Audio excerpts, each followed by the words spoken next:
Saudara-saudara yang dikasih dan mengasihi Kristus, perjanjian Allah kepada manusia hanya bisa terlaksana apabila manusia mau percaya dan melaksanakan kehendak Allah.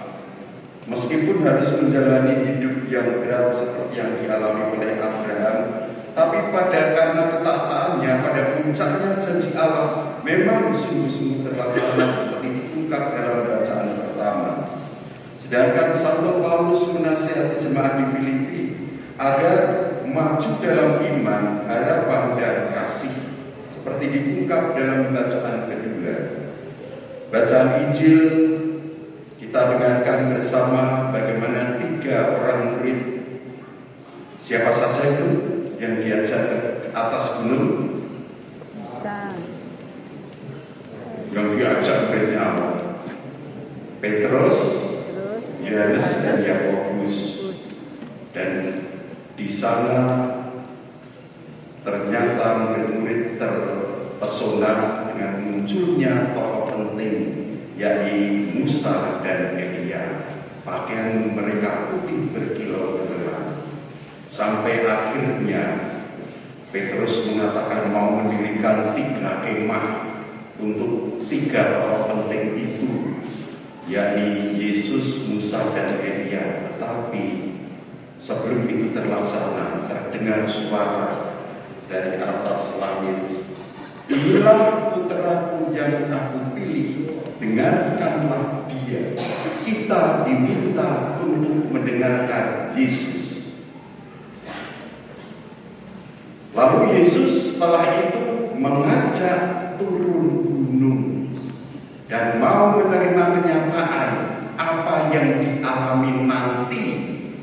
Siapapun, apakah itu murid Yesus ataupun Yesus sendiri, akan menerima kenyataan nanti akan mengalami sengsara karena mengikuti perintah Yesus. Saudara-saudara yang terkasih, kalau kita diutus turun gunung berarti mengikuti perintahnya, melaksanakan kehendaknya. Kehendaknya adalah tindakan kasih. Itu seperti yang diungkap dalam bacaan Injil. Mengenai refleksi tentang tindakan kasih ini, ada di sebuah perusahaan, di sebuah kantor. Ini lengkap, stafnya banyak, kantornya cukup besar sehingga karyawannya itu sejumlah 300 orang termasuk bosnya. Nah, pada saat malam pergantian tahun, malam tahun baru, Old and New, mereka mengadakan undian. Undiannya itu seperti arisan. Suruh urunan tiap karyawan itu 100.000. Nanti kalau 300 pekerja dengan urunan 100.000, dapatnya berapa? 30 juta ya? 30 juta. Nanti kemudian masing-masing disuruh menulis nama siapa yang berhak. Nulis jenenge dhewe ora apa-apa. Dan akhirnya setelah terkumpul 30 tulisan dikopiok, nanti yang hanya diambil 1 yang namanya disebut berhak mendapatkan uang 30 juta. Lumayan toh, malam tahun baru dapat berapa? 30 juta. Tentang undian ini, kadang saya juga pernah bejo. Bejo itu bahasa Indonesianya beja. Untung ya, ketika saya bekerja di Perumasan Sendarsono, dapat undian dari sebuah bank. Itu 1 unit mobil Yaris, Toyota Yaris. Jipuk kan? Jupuk. Saya masih ingat yang mengendari pertama ya, karena yang ngambil saya dapat mobil Yaris warnanya merah darah, imut. Neng yo, mobil Yaris kan kecil, sing lupayu. Jadi orang pantas mungkin gede-gede. Selepasen. Ini masa orang dijemput ajipo. Lalu ketika saya pindah, ya sudah, saya tinggal untuk kenang-kenangan. Berbicara tentang itu di RT, biasanya juga ada doresan ya di undi. RT kita ini yang RT 1 ini dekat dengan gereja, hadiahnya itu luar biasa. Ada TV, ada macam-macam, waduh pokoknya gede-gede. Mungkin kalau nggak salah pokoknya hadiahnya besar-besar. Ada kulkas, kemudian ada sepeda, bahkan sepeda listrik sebagai hadiah utama waktu itu. Dan dengan mengandalkan pekerjaan saya tadi, ternyata saya mendapatkan 1 unit sabun cuci. Habis bersyukur sabun cuci bisa melewati rumah tangga pasturan ya. Saya tinggal juga untuk cuci piring atau itu ya. Saya juga pernah mendapatkan hadiah waktu pertemuan Romo Projo Sepuh Semarang. Itu saya mendapatkan hadiah luar biasa dan rencana juga akan saya tinggal juga, yakni sepasang kaos kaki. Silakan kalau nanti mau mewarisi penghibran saya, sing gelem ya. Tapi ya saya siap kok meninggalkan kaos kaki di sini. Tapi ya wis tangguh, gelem apa lagi gimana. Nah, kembali ke cerita tadi ini, ada seorang tokoh, yakni seorang ibu yang paling kasihan, dia tukang sapu, namanya Bu Sri. Dia ini lagi prihatin karena anaknya itu mau gagal jantung, mau operasi tapi nggak punya biaya. Tapi ya sudah, seperti itu. Nah, seorang karyawan lagi, seorang laki-laki, namanya Pak Ijo. Nah, Pak Ijo ini prihatin, mudah-mudahan ini karena penuh belas kasihan, nanti yang dapat undian adalah Bu Sri. Semoga yang dapat itu 30 juta untuk mungkin juga tambahan biaya operasi. Nah, maka si Pak Ijo menuliskan kertas itu, namanya bukan nama dia, tapi nama Bu Sri. Tibalah saat undian, bos kantor itu, perusahaan itu mengkopiok bahasa Indonesia, mengguncang-guncang kertas undian dalam sebuah toples gitu ya, yang sudah berisi 300 itu, dan akhirnya sang bos itu mengambil 1 gulungan kertas, dibuka, namanya adalah Sri. Wah, semuanya bertepuk tangan. Istri merasa baru senang banget. Dia merasa inilah sebuah keajaiban, merasa bahwa yang sungguh-sungguh membutuhkan saat itu dari 300 karyawan adalah Bu Sri, dan ternyata dia yang mendapatkan 30 juta. Pak Ijo penasaran. Setelah acara selesai, toples di mana kertas undian itu terkumpul dibuka. Siji ternyata namanya Sri, loro namanya Sri, telu namanya Sri, papat namanya Sri. Kesenangan bisa. Singkatnya, seluruh kertas undian itu namanya adalah surga. Luar biasa. Mau dikatakan ajaib? Keajaiban itu memang bisa ada muncul. Namun di dunia ini memang benar memiliki keajaiban, tapi harus dikatakan keajaiban yang ini bukan jatuh dari langit, melainkan kita jugalah yang menciptakannya berkat kasih sayang yang dimiliki oleh orang-orang sekantor. Ini menjadi contoh bagi kita. Bagaimana dalam kehidupan sehari-hari kita pun diajak Yesus untuk turun gunung, untuk mendengarkan Dia, anak yang dipilih, mendengarkan Dia melaksanakan kehendak Allah, yakni perintah kasih dalam kehidupan sehari-hari. Apapun nanti dalam kehidupan di dunia ini kita mengalami jatuh bangun, tetapi jangan lupa kita telah melaksanakan kasih agar keajaiban itu bisa terjadi. Saudara-saudara yang terkasih, marilah kita senang untuk meresapkan warta sabda. Bacaan dari kitab Kejadian.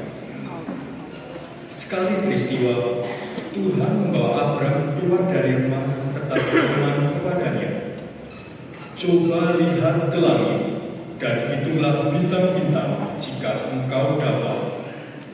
Maka firman-Nya kepada Abram, "Demikian banyaknya keturunanmu kelak." Abram percaya kepada Tuhan, maka Tuhan memperhitungkan hal itu kepadanya sebagai kebenaran. Tuhan berfirman lagi kepada Abram, "Akulah Tuhan yang membawa engkau keluar dari Ur Kasdim untuk memberikan negeri ini menjadi milikmu." Tapi Abram bertanya, "Ya Tuhan Allah, dari manakah aku tahu bahwa aku akan memilikinya?" Firman Tuhan kepadanya, "Ambillah bagiku seekor lembu betina berumur 3 tahun, seekor kambing betina berumur 3 tahun, seekor domba jantan berumur 3 tahun, seekor burung tugur, dan seekor anak burung merpati." Abram mengambil semuanya itu dan membelahnya menjadi 2. Lalu belahan-belahan itu diletakkannya yang satu di samping yang lain, tetapi burung-burung itu tidak dibelahnya. Ketika burung-burung buas hinggap di atas daging binatang-binatang itu, Abram mengusirnya. Menjelang matahari terbenam, tertiburlah Abram dengan nyenyak. Lalu gelap gulita yang mengerikan turun meliputinya. Ketika matahari telah terbenam dan hari menjadi gelap, kelihatanlah perapian yang berasap beserta sulur yang berapi lewat di antara belahan-belahan daging itu. Pada hari itulah Tuhan mengadakan perjanjian dengan Abram serta berfirman, "Kepada keturunanmu kuberikan negeri ini, mulai dari sungai Mesir sampai ke sungai Efrat yang besar itu." Demikianlah sabda Tuhan.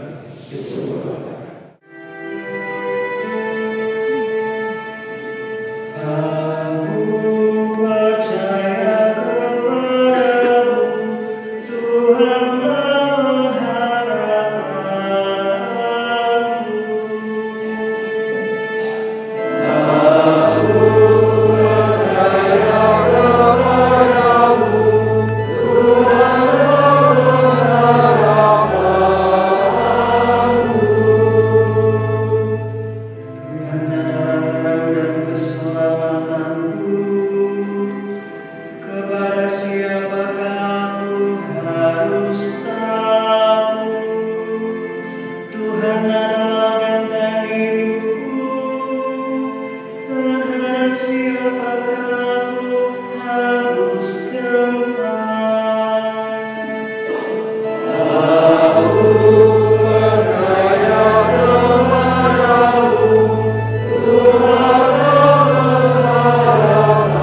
dan jangan meninggalkan aku. Aku percaya kepadamu, Tuhan harapanku.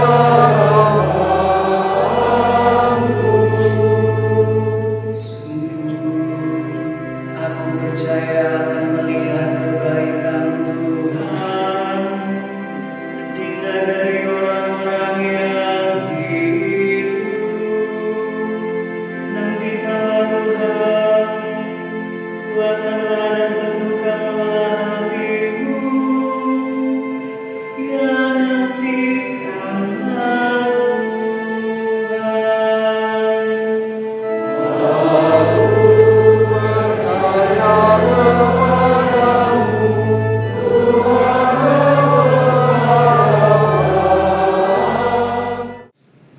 Bacaan dari surat Rasul Paulus kepada jemaat di Filipi.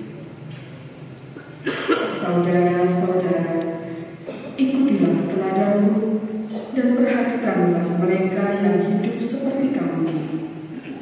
Sebab, seperti yang telah sering kukatakan kepadamu, dan yang kunyatakan pula sekarang sambil menangis, banyak orang hidup sebagai musuh salib Kristus.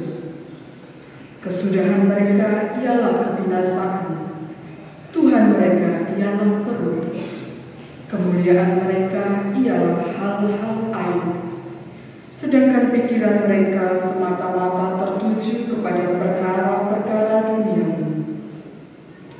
Tetapi kita adalah warga surga. Dari sana juga kita menantikan Tuhan Yesus Kristus Sang Penyelamat, yang akan mengubah tubuh kita yang hina ini menjadi serupa dengan tubuhnya yang mulia, sesuai dengan kuasanya yang dapat menaklukkan segala sesuatu kepada dirinya. Karena itu, saudara-saudaraku yang kukasihi dan kurindukan, sukacitaku dan mahkotaku, berdirilah dengan teguh dalam Tuhan. Demikianlah sabda Tuhan.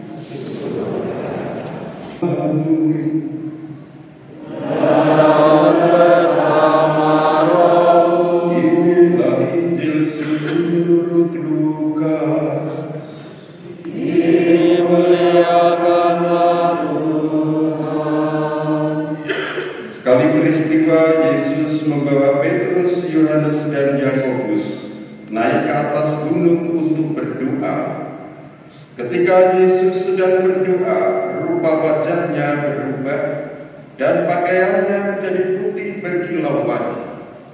Lalu tampaklah dua orang berbicara dengan dia, yaitu Musa dan Elia. Keduanya menampakkan diri dalam kemuliaan dan berbicara tentang tujuan kepergian Yesus yang akan digenapinya di Yerusalem. Sementara itu Petrus dan teman-temannya telah tertidur, dan ketika terbangun mereka melihat Yesus dalam kemuliaannya. Juga kedua orang yang berdiri di dekat Yesus itu. Ketika kedua orang itu hendak meninggalkan Yesus, Petrus berkata kepadanya, "Guru, alangkah baiknya kita berada di tempat ini. Biarlah sekarang kami dirikan 3 kemah, 1 untuk engkau, 1 untuk Musa, dan 1 untuk Elia." Tetapi Petrus tidak tahu apa yang dikatakannya itu. Sementara ia berkata demikian, datanglah awan menaungi mereka. Ketika masuk ke dalam awan itu, takutlah mereka. Lalu terdengarlah suara dari dalam awan itu yang berkata, "Inilah putraku yang aku pilih, dengarkanlah dia." Ketika suara itu terdengar, tampaklah Yesus tinggal seorang diri. Murid-murid itu pun merahasiakannya, dan pada masa itu mereka tidak menceritakan kepada siapapun apa yang telah mereka lihat itu. Demikianlah sabda Tuhan.